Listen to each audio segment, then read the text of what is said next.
What's good, family? Welcome back to the Betting Exchange. Live on MSG, we're making bets, debating bets, and telling you why our bets are the best.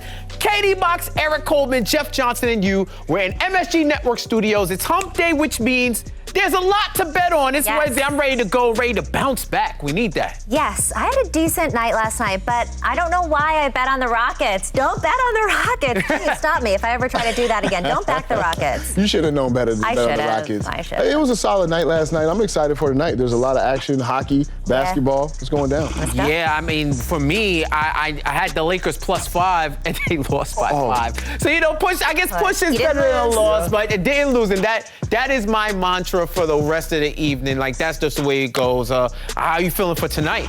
I'm excited. We got Rangers across the street. Yep. We got the Knicks playing in Philly, so it's going to be an exciting night. It's a good night for New York. It's a good night for MSG. Yeah, man. We're gonna go to our guy soon when he gets back on with us, Arash Markazi. But let's set it off right now and talk about the shoot around. Oh, the cover story, actually. Yes. We have too many segments. So here's the thing. There's obviously so many cover stories going on in the world of sports right now. We could talk about all of those, but I think the most important thing, and we touch on it a little bit, is the Knicks. The Knicks are headed to Philadelphia to take on probably one of the most dynamic duos in basketball, maybe since the inception of the Splash Brothers, Harden and Embiid. It's going to be a tough one, but let's dig a little bit deeper into the cover story. So, Jeff, let's talk Knicks. All right, so last Sunday against the Sixers, the Knicks once again had a rough fourth quarter in their 125-109 loss to Philly. What's going on with the Knicks in the final quarter? Well, I think for this quarter, I can speak for this game, it was that 19-4 run. They were going back and forth with the Sixers in the fourth. They were actually up by 1,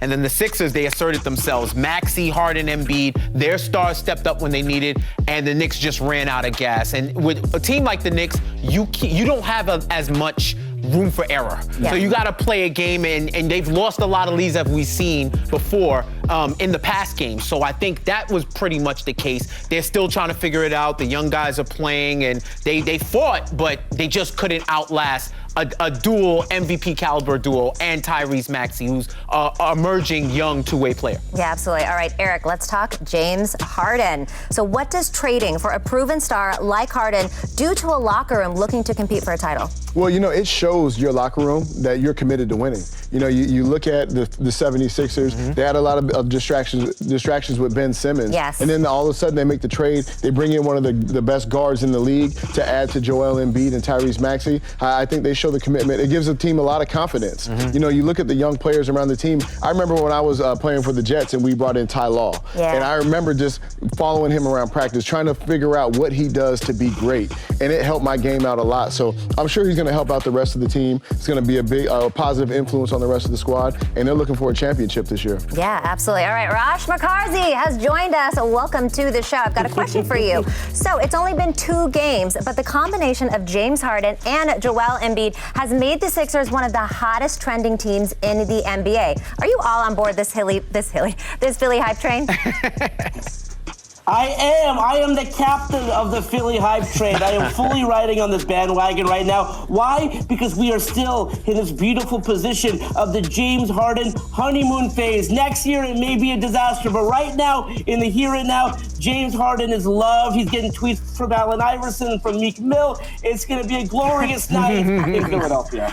Anytime Meek Mill tweets, it's a good thing for that. All right, guys, Let's get into it. What is our best bet for the game, starting with you? All right, I'm going with Tyrese Maxey over 1.5 3-pointers made. He hit 3 against the Knicks last time and 2 in the first game with James Harden. And the key is Harden because he opens up the offense for everyone around him. And this kid is going to get as many opportunities as possible. I'm hoping that he stays on the outside and takes some threes. Yeah. But I also like the 110. It's a little bit of juice for a lot of bit of value. So I'm rolling with Maxey. I'm going to roll with Maxey as well. I'm going to take him over 15.5 points tonight. Like you said, the offense really opens up with James Harden.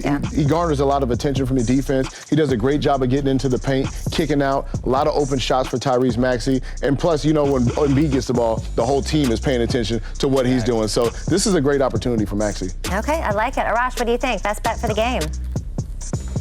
I know it's a big spread. I like Philadelphia to cover. They won the last time that they played 125-109. The Knicks are 1-9 in their last 10 games. But like I said, this is going to be a celebration night. Everyone's very excited for James Harden's first home game in Philadelphia. So I like the Sixers to win, and I like the Sixers to cover. All right, well, the Sixers may cover the whole spread, but I'm going to stick to what's been profitable with the Knicks and bet on them in the first half. I'm taking the Knicks plus 6.5 in the first half. Yes, it's Harden's first home game. That could be a little bit scary. However, the Sixers are 3-11 when playing a team with a losing record at home this season. Also, Tibbs, he's 43-23 versus the first half line in road games while coaching New York. So give me those Knicks plus the 6.5, and we'll just hold our breath in the second half. And right.